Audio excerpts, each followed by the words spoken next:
일주일 가운데 특별히 목요일과 금요일에 있었던 일들을 집중적으로 한 주간 묵상했습니다. 첫 번째 새벽에는 우리 주님께서 사랑하는 제자들과 마지막 만찬을 나누시는 장면을 우리는 함께 보았습니다. 비록 떡을 떼고 있고 그리고 포도주 잔을 마시고 있지만 그 모든 것들이 상징하는 이제 곧 예수 그리스도께서 십자가에서 찢으실 자신의 몸과 흘리실 자신의 피였습니다. 우리 주님께서는 마지막 만찬을 통하여 우리 교회들에게 성찬 예식을 우리들에게 허락해 주셨습니다. 그리고 주님 다시 오시는 그날 때까지 그 예식을 통하여 주님의 살과 피를 기념하라고 말씀해 주셨습니다. 둘째 날 새벽에는 주님의 겟세마네 기도를 보았습니다. 우리 주님께서 사력을 다하여 하나님 앞에 나아가 부르짖는 모습과 그리고 제자들이 한시도 깨어있지 못하고 계속해서 잠들어 버리는 그런 모습도 보았습니다. 그리고 셋째 날 새벽에는 예수님이 체포되시는 장면과 그리고 모든 제자들이 다 혼비백산 도망가는 모습도 보았습니다. 넷째 날 새벽에는 신문 받으시는 예수님과 그리고 예수님을 3번이나 부인하는 베드로의 모습도 함께 보았습니다. 그리고 오늘 새벽에는 우리 주님께서 십자가에서 남기신 7마디의 말씀, 가상칠언 말씀을 따라가면서 우리는 예수 그리스도의 십자가 의미들을 다시 한번 살펴보았습니다. 예수님의 모습과 제자들의 모습 안에 담겨있는 우리들의 모습도 함께 대조하면서 우리가 얼마나 부끄럽게 신앙생활을 하고 있는지도 점검해보며 회개하는 시간들을 가졌습니다. 예수님은 가상실험 말씀 가운데 내가 다 이루었다 말씀하시고 아버지여 내 영혼을 아버지 손에 부탁하나이다 라는 말씀을 남기시고 숨을 거두셨습니다. 그리고 오늘 9시에 주님이 십자가에 달리시고 오후 3시에 죽으신 것이지요. 그리고 오늘 이 시간 고난주간 마지막 예배로 예수님이 죽으신 다음에 곧바로 어떤 일들이 있었는지를 우리가 함께 살펴보려고 합니다. 시간적인 순서로 보게 되어지면 지금 예수님은 무덤에 계십니다. 그리고 오늘 우리는 예수님께서 십자가에 죽으신 바로 그 직후에 어떤 일이 있었는지 크게 2가지를 보려고 합니다.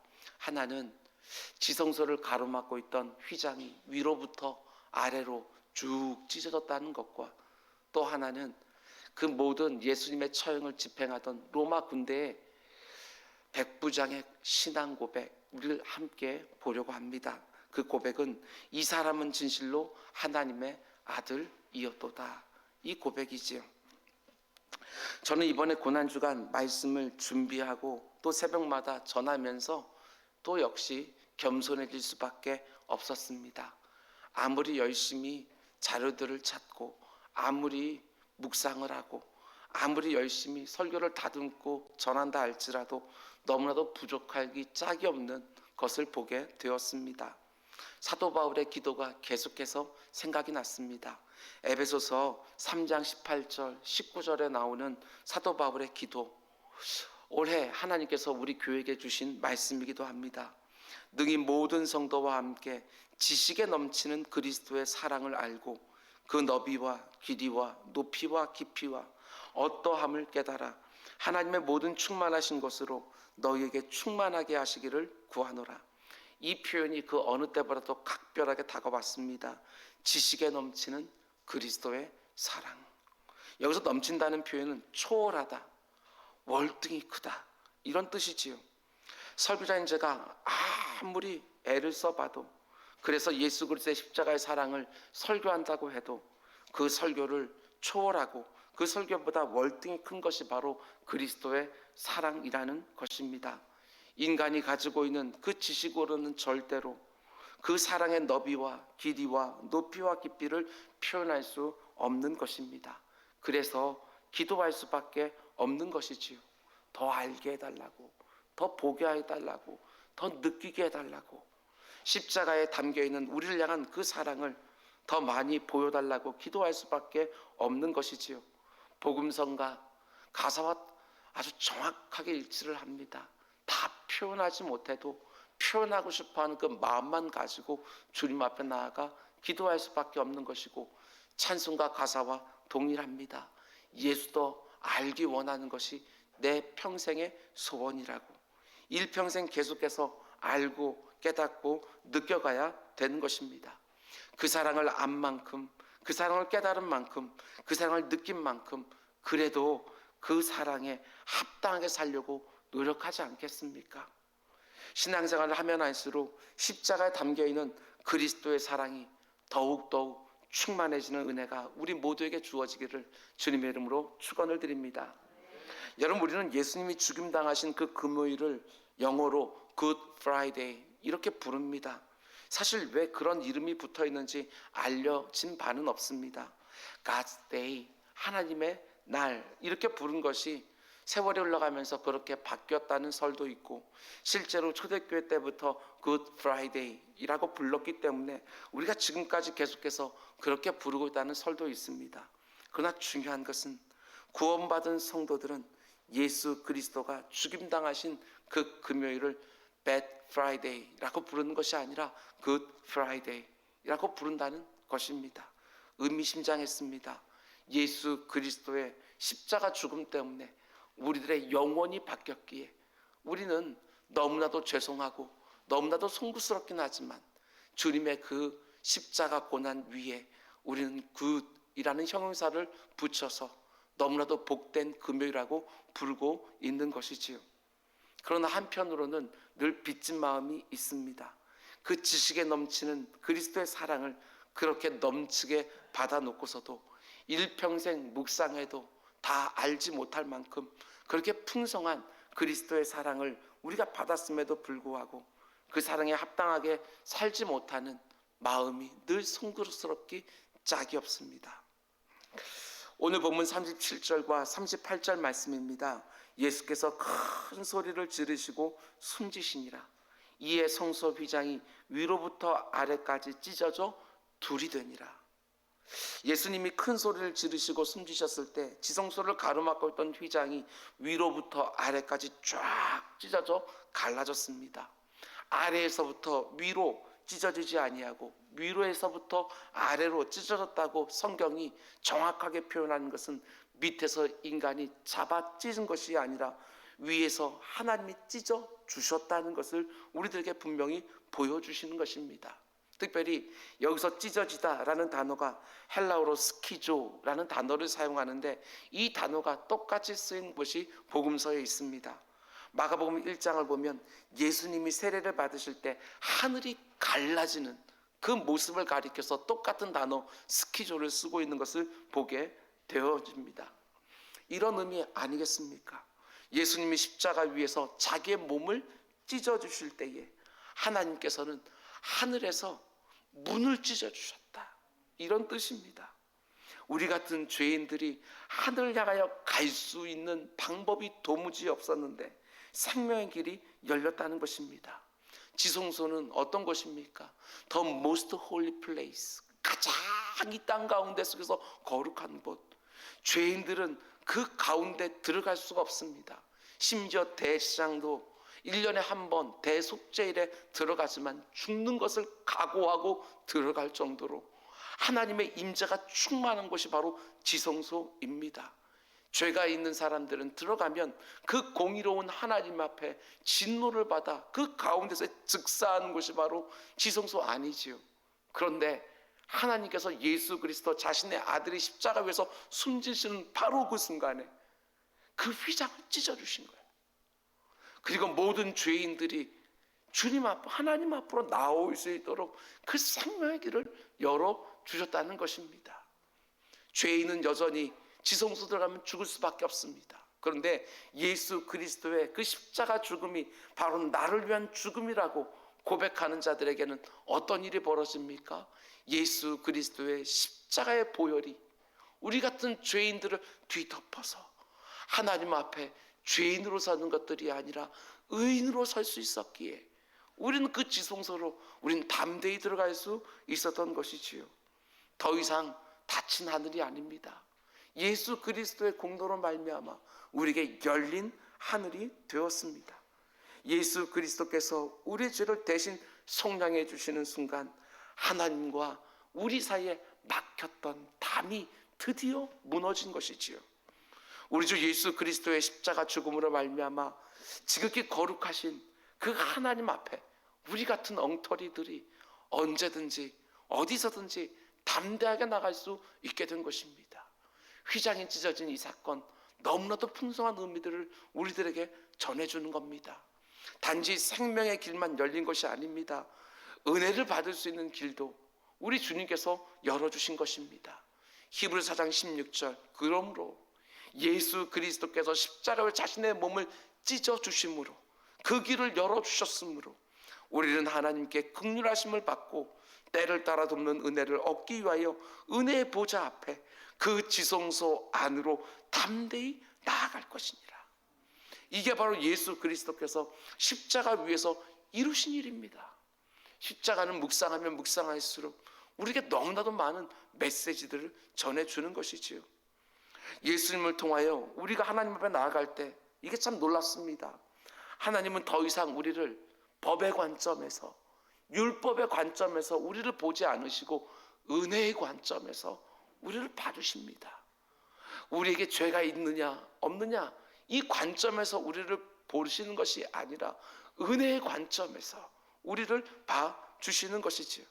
예수 그리스도의 십자가 위에서 우리의 죄가 속량되어질 때 우리의 과거의 죄도 당연히 속량받은 것이고, 지금 우리가 현재 짓고 있는 죄도 속량받은 것이고, 우리가 앞으로 장차 짓게 될 죄도 다 속량받게 된 것이기에 우리의 구원은 틀림이 없습니다. 예수님 십자가 위에서 이루신 공로를 힘입어 우리가 하나님 앞에 나아갈 때 하나님은 우리를 진노의 자녀로 보시는 것이 아니라 이제부터는 하나님의 자녀로 보신다는 사실입니다. 이게 얼마나 엄청난 역사입니까? 여러분, 예수님이 지성소의 휘장을 자신의 죽음으로 찢어주셨지만 문제는 뭐냐? 우리가 그 안으로 잘 들어가지 않는다는 것입니다.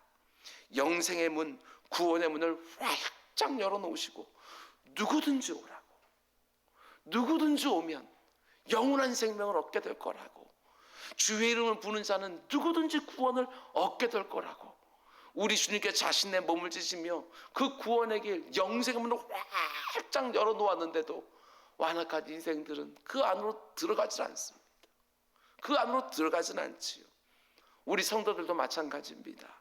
은혜의 문, 응답의 문이 활짝 열려 있음에도 불구하고 그 문으로 들어가서 때를 따라 돕는 은혜를 늘 구하지 않는 것이 얼마나 안타까운지 모르겠습니다. 여러분, 예수님이 죽으실 때 지성소로 가로막고 있던 휘장이 위로부터 아래로 갈라져 둘이 되었다는 것이 얼마나 은혜스러운지, 우리 같은 죄인들에게 닫혀있던 하늘문이 열린 것이고, 이 세상 험하고 나비록 약하지만 때를 따라 돕는 은혜로 승리케 하시는 하나님의 놀라운 은혜의 출발이 이루어진 것입니다. 그런데 오늘 본문을 보면 그 갈라진 지성소에서 하나님의 생명의 빛, 영광의 빛이 쏟아져 나오기 시작하는데, 그 지성소에서 흘러나온 그 빛이 최초로 닿은 사람이 누구냐? 예수 그리스도의 십자가 처형을 총주관하고 있었던 이방인 로마 군대 백부장이었다는 사실, 이게 참 놀랍습니다. 예수님이 마지막 거친 호흡을 몰아쉬면서 마지막 순간에 구원해 주신 인생이 바로 한 강도였고, 그리고 우리 주님이 죽으시자마자 그 구원의 은혜 가운데 속에 쑥 하고 들어온 복음서의 시간의 순서에 따지게 되었으면 이 이방인 로마 군대 백부장이 첫 번째 사람이었던 것이지요. 이것도 의미가 우리들에게 있는 것 같습니다. 백부장은 예수님의 십자가 처형을 지휘했던 로마 군대의 장교입니다. 복음서를 보면 로마 군대의 장교가 예수님이 기적을 행하는 자리에 있었다는 기록도 나오지 아니하고, 예수님이 말씀을 가르치는 자리에 있었다는 기록도 나오지가 않습니다. 만일 로마 군대의 장교가 그런 자리에 있었다고 한다면 분명히 사람들의 눈에 띄었을 것이고, 성경 기자들은 성경에다가 분명히 어딘가에는 흔적을 남겨놓았을 것입니다. 그런데 그런 언급이 그 어디에도 없는 것으로 볼 때 이 백부장은 지금까지 예수님의 기적을 한 번도 직접 본 적이 없고 예수님의 가르침도 직접 한 번도 들어본 적이 없는 사람임에 분명합니다. 그렇다고 한다면 이게 놀라운 것이지요. 이 백부장이 십자가 처형을 주관하면서 그 골고다 언덕에서 그가 귀에 못이 박히도록 들었던 것은 예수님에 대한 사람들의 조롱과 비아냥뿐인 거예요. 그지요? 그가 예수님의 가르치는 말씀은 한 번도 들어보지 못했지만 그 골고다에서 그 예수에 쏟아지는 그 사람들의 저주와 조롱과 비아냥거리는 소리들은 이 백부장이 계속해 들었을 거예요. 그가 본 것은 무엇입니까? 예수님께서 영광스러운 모습으로 기적을 행하는 모습이 아니라 손목과 발목에 못이 박히고 가시 면류관에 얼굴이 피투성이가 되고 발가 벗겨서 수치스럽게 죽은 나사렛 사람 예수, 그게 전부였을 거예요. 그런데 예수님이 죽는 그 순간, 휘장이 찢어지는 그 순간 그 백부장이 뭐라고 고백합니까? 39절, 예수를 향하여 섰던 백부장이 그렇게 숨기심을 보고 이르되 이 사람은 진실로 하나님의 아들이었다. 저는 이 고백에 너무너무 놀랐어요. 마태복음 16장 16절에서 3년 동안 예수님을 쫓아갔던 그 베드로가 정말 하나님의 은혜의 깨달음으로 주는 그리스도시요 살아계신 하나님의 아들이십니다, 이렇게 고백할 때 우리 지금 너무너무 기뻐하셨어요. 그리고 천국 열쇠를 맡기셨던 그 모습도 우리는 알고 있습니다. 그런데 저는요, 묵상하면서 베드로가 3년 동안 주님의 기적을 다 보고 주님의 말씀을 지금것을 다 듣고 주는 그리스도시요 살아계신 아들이니다 이렇게 고백한 것보다도 이 백부장이 그날 그 골고다 언덕에서 사람들의 그 모든 저주와 조롱과 비아냥 소리가 쏟아지는 그 예수님을 보면서 그 피투성이가 되고 벌거벗어서 십자가 달린 그 예수님 보면서 저는 진실로 하나님의 아들이었노라, 이 고백이 훨씬 더 값진 것이 아닐까, 저는 이렇게 생각을 해보았습니다. 특별히 하나님의 아들이라고 고백을 하는데 그날 그 골고다 언덕에는 하나님의 임재라고는 조금도 느낄 수 없는 곳이었습니다. 오직 불의와 불법만 판치는 곳, 인생전의 자락함만 판치는 곳. 아들이라고 말하는 예수 그리스도는 엘리엘라마 사박다니, 나의 하나님 어찌하여 나를 버리시나이까, 절규에 가까운 비명을 지르시고, 그리고 하늘 아버지는 단 한 말씀도 해주지 않으셨거든요. 그 어디에나 계시는 무소부지 하나님이 분명하지만 그날 그 골고다 언덕 위에는 마치 안 계시는 것처럼 하나님의 부재가 너무나도 분명하게 느껴지는 언덕이었다는 것입니다. 그런데 너무나 놀라운 것은 그렇게 하나님의 임재가 도무지 느껴지지 않는 부재 가운데 속에서도 백부장의 심령에 하나님의 임재가 있었던 것이지요. 너무너무 놀라워요. 하나님의 부재의 공간에서 하나님의 임재를 경험한 백부장의 모습이요. 이 모습을 묵상하면서 저는 소망해 보았습니다. 누가 봐도 하나님이 안 계신 것 같은, 부재한 것 같이 보이는 불의와 불법이 가득한 골고다 언덕 위에 있었던 백부장의 심령에도 하나님이 임재하셨다고 한다면 아무리 완악해 보이는 심정이라 할지라도 하나님이 들어가지 못할 곳이 어디 있을까, 이런 생각이 드는 거예요. 그 어떤 악한 자리에 있다 할지라도, 그 어떤 완고한 심령이라 할지라도 하나님이 임재할 수 있다는 사실을 분명히 믿고 지금 내가 살아가는 그 자리에 하나님의 임재가 느껴지지 않는 불신 가정이라 할지라도, 오히려 신앙적인 얘기를 하게 되었으면 오히려 어려움을 당하는 그런 일터라 할지라도, 그런 인간관계들 속에 있다 할지라도 하나님은 그 자리도 임재할 수 있으시며, 아무리 거절하고 부인하는 그 심령이라 할지라도 하나님께서는 그 어떤 하나님의 임재도 보이지 않는 상황 가운데 속에서도 그 마음 문을 열어젖힐 수 있다는 사실을 분명히 알고 기도의 자리에 나가는 우리 모두가 될 수 있기를 주님의 이름으로 축원을 드립니다. 여러분, 본문의 백부장은 예수님이 죽으시는 순간 이렇게 고백합니다. 이 사람은 진실로 하나님의 아들이었도다. 예수님의 죽음을 보면서 예수님을 하나님의 아들이라고 고백하는 것이지요. 예수님의 신성이라고는 조금 더 드러나지 않는 그 십자가 죽음을 바라보면서 그런 자리에서 예수님의 신성을 느끼면서 하나님의 아들이라고 고백을 하고 있는 것입니다. 그러면 우리 질문해 봐야 됩니다. 이 백부장은 도대체 어디에서 예수님이 하나님의 아들이라는 것을 발견할 수 있었을까? 많은 성경학자들이 이런저런 주석들을 달아놓았지만 저는 이 시간에 우리들이 잘 알고 있는 기독교 저술가, 베스트셀러 작가지요, 맥스 루케이도의 책을 좀 인용해서 소개해 드리려고 합니다. 왜냐하면 맥스 루케이도가 마치 자신이 로마의 백부장이라도 된 것처럼 글을 쓰고 있기 때문에 그렇습니다. 성경에 등장하고 있는 한 인물의 행동이나 그 고백 속에 담겨져 있는 의미를 묵상하는데 이것보다 더 좋은 방법은 없는 것 같습니다.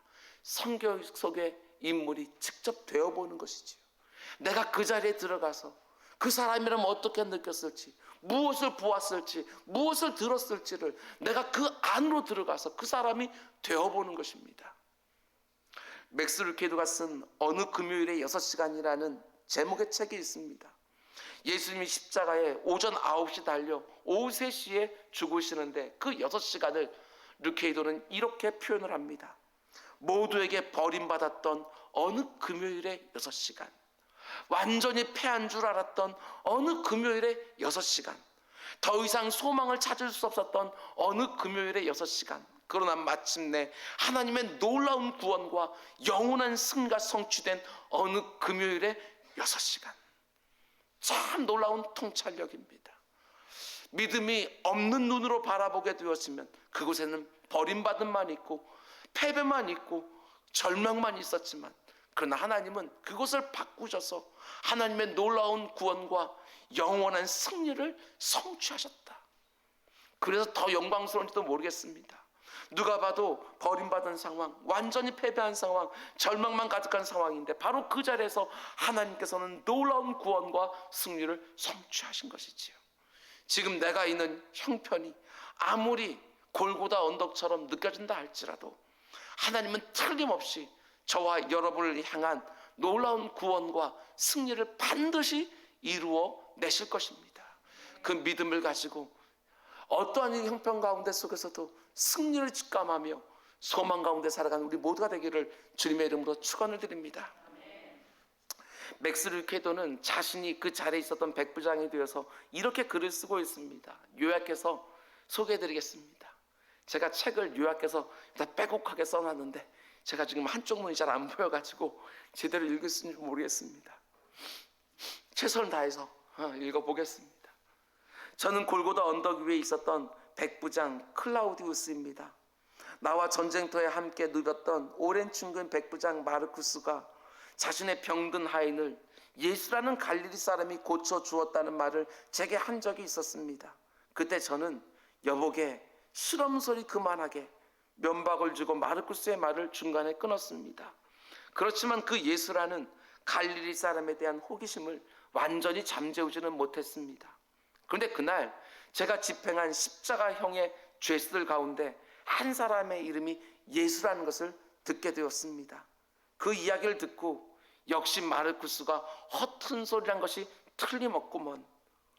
그런 초자연적인 능력을 가진 사람이 십자가 위에서 이렇게 죽는다는 것이 도대체 말이나 되는가? 이렇게 생각했습니다. 다만 그 예수란 인물이 어떤 사람인지 유심히 호기심을 가지고 살펴보지 않을 수는 없었습니다. 휘하 병사들이 로마의 채찍질 가운데서도 가장 혹독한 베스베라티오를 그에게 가할 때에 채찍 끝에 달린 뼈조각과 날카로운 납덩이들이 그의 살을 파고 들어가서 뽑혀져 나올 때에 그의 살덩이들이 듬성듬성 날아오르고 사방에 피가 튀었습니다. 다른 죄인들은 베스베라티오의 채찍질에 돼지처럼 멱을 따고 살려달라고 아우성을 치고 몸을 이리 틀고 저리 틀고 하면서 어떻게든지 채찍질을 지연시키고 모면하고자 아우성을 치기 마련입니다. 그러면 그때마다 병사들은 아랑곳하지 않고 채찍질을 더 세차게 가합니다. 그런데 이 예수라는 죄수는 채찍을 피한다기보다는 채찍에 자기 몸을 내어준 것 같은 느낌이 들었습니다. 그의 입에서 간헐적으로 비명이 터져나왔지만 그것은 돼지의 소리가 아니었습니다. 그의 살점이 떨어져 나갈 때마다 그는 눈을 질끈 감았지만 마치 이 순간을 오랫동안 기다려온 사람인 것처럼 그 고통을 다 감당하고 있었습니다. 그는 병사들이 거친 숨을 고르는 순간 하늘을 우러러 뭔가를 이야기하는 것 같았고, 멀리 서 있는 한 여인을 애처롭게 응시하곤 했는데 아마도 그의 어머니라는 생각이 들었습니다.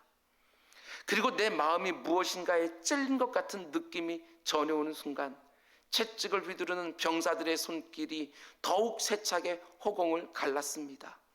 마치 병사들도 알 수 없는 칼에 양심이 찔린 것을 애써 외면하고자 더 세차게 채찍질을 했던 것 같습니다.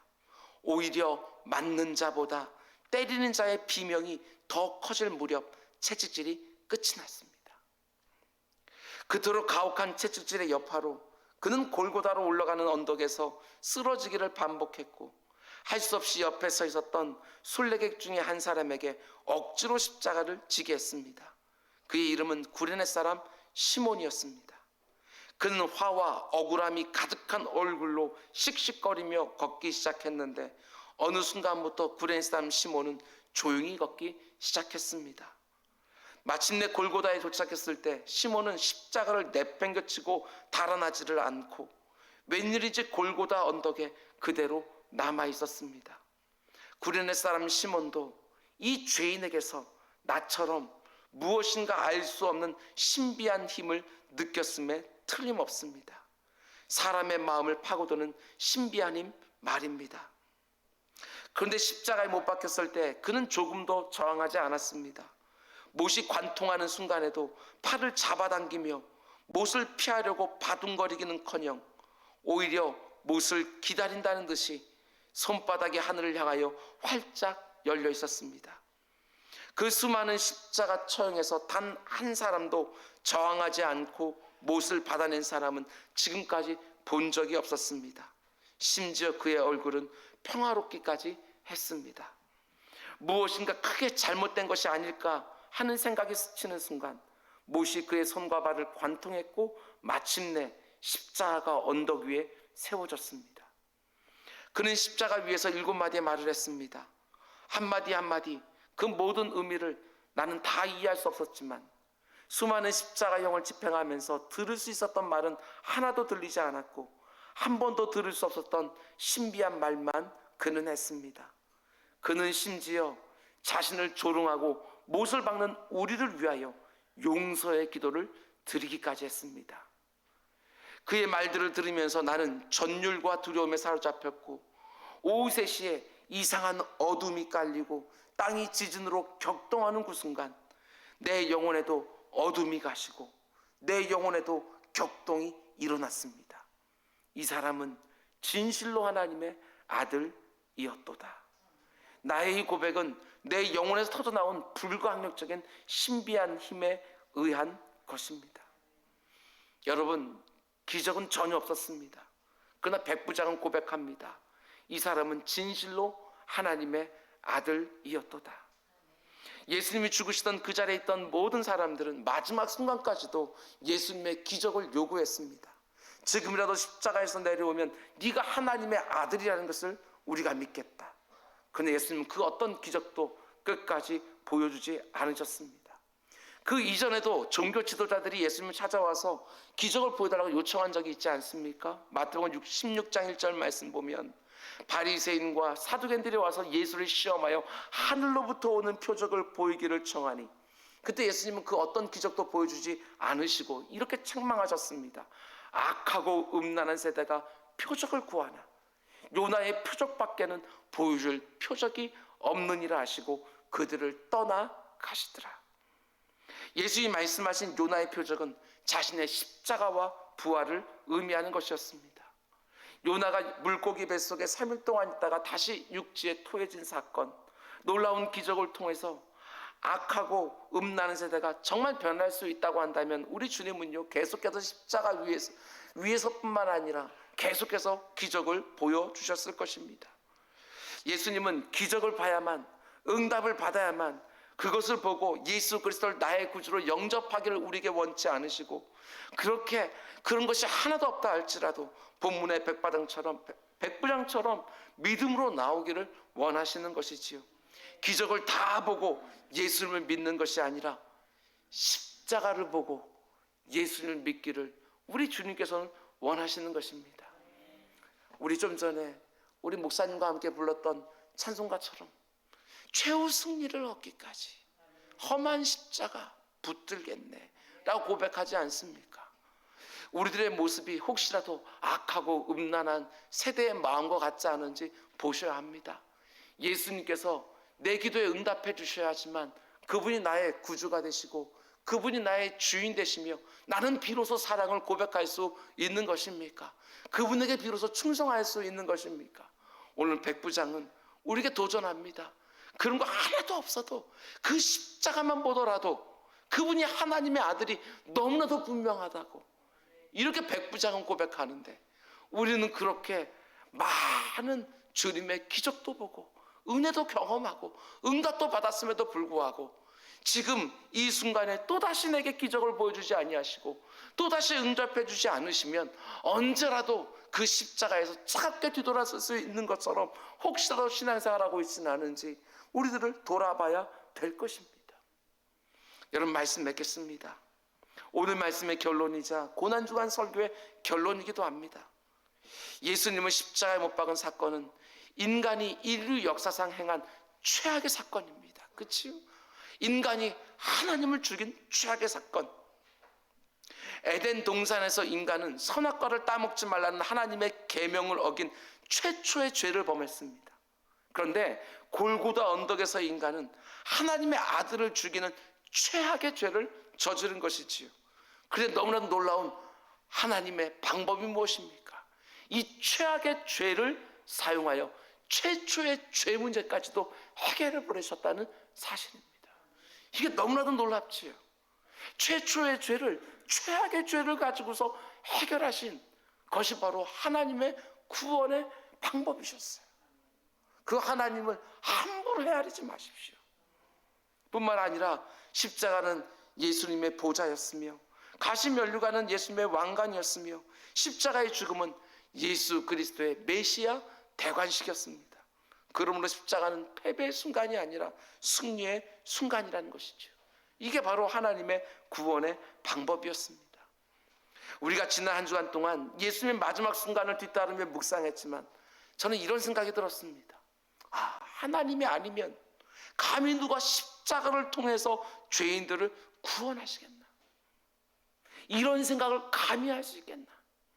사도 바울이 고린도서에서 고백하는 것처럼 유대인들은 늘 능력을 구하고 헬라인들은 늘 지혜를 구하지만 하나님께서는 십자가를 통하여 이 모든 죄인들을 구원하셨다고, 십자가가 바로 능력이고 하나님의 지혜였노라고 이렇게 말하는 것이지요. 지금 내 삶 가운데 어떤 일이 벌어지고 있다 할지라도 하나님의 계획과 하나님의 방법과 하나님의 지혜를 끝까지 신뢰하는 우리 모두가 되기를 원합니다. 한 걸음 더 나아가서 성금요일 저녁에 우리에게 합당한 감사와 감격이 있기를 주님으로 축원을 드립니다. 왜냐하면 그 십자가가 우리를 구원하신 하나님의 놀라운 은혜였음을 우리는 고백하고 성도가 되었기 때문에 그렇습니다. 두 번째로 지성소를 짓고 생명의 빛, 구원의 빛이 이 시간 마치 버림받은 것 같고 모든 것이 끝난 것 같고 정막만 가득한 것처럼 여겨지는 분이 혹시 이 자리에 계신다고 한다면 그 지성소에 흘러나오는 그 영광의 빛, 그 생명의 빛이 그 영혼을 다시 살리는 은혜가 오늘 이 밤에 있기를 주님의 이름으로 축원을 드립니다. 지성소에서 흘러나온 그 놀라운 영광의 빛이 백부장의 마음에 신비한 힘으로 작동했던 것처럼 여러분의 사랑하는 사람들 가운데 아직도 그 마음 문을 열지 않고 있는 분이 계신다고 한다면 그 10년 가운데 속에서도 십자가의 놀라운 은혜가 드디어 시작되게 해달라고 기도하는 밤이 되기를 또한 주님의 이름으로 축원을 드립니다. 마지막 세 번째로, 여러분, 예수 그리스도의 십자가는 정말 말이 안 되는 교환이 이루어지는 장소라는 사실을 여러분, 주님이 나를 부르실 때까지 계속 기억하고 십자가 앞으로 나아가는 우리 모두가 되기를 원합니다. 십자가 앞에 영벌을 가지고 와서 영생을 가지고 돌아갑니다.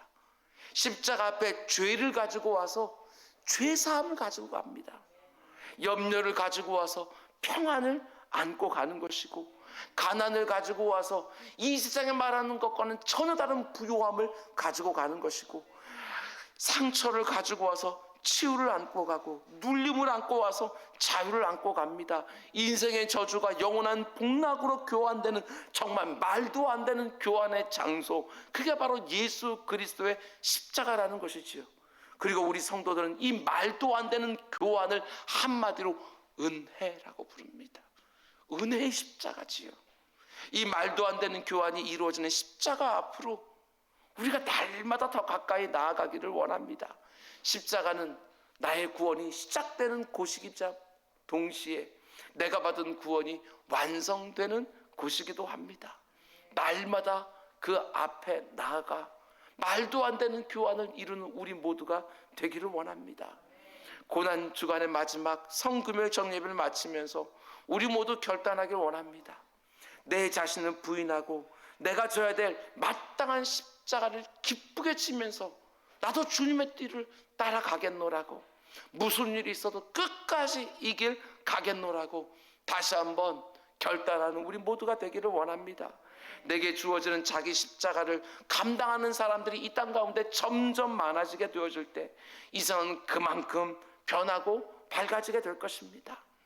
수많은 사람들이 십자가 앞에서 말도 안 되는 교환을 이루면서 승리를 거두었습니다.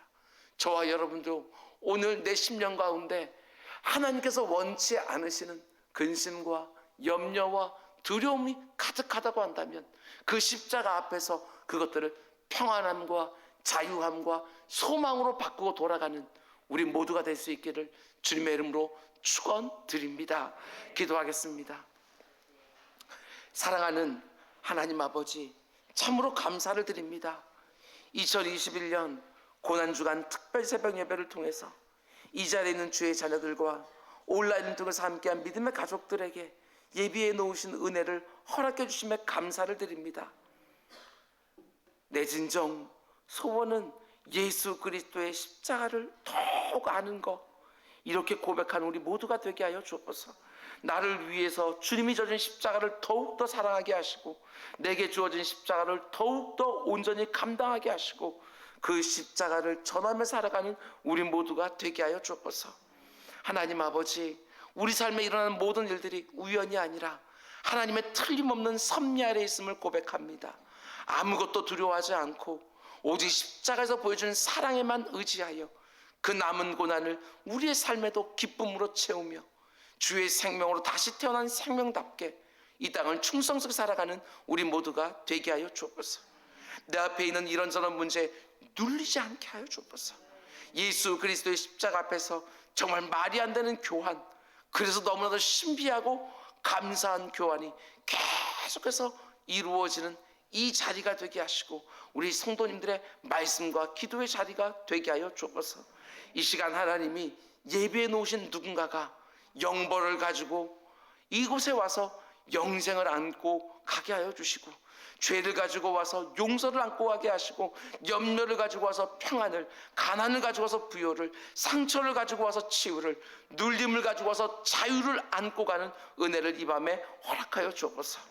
십자가 넘어 있는 부활을 늘 바라보며 그 어떤 상황 속에서도 이 세상에 알지 못하는 기쁨과 감사와 감격으로 살아가는 우리 모두가 되게 하여 주옵소서. 예수님의 이름으로 기도드렸습니다. 아멘.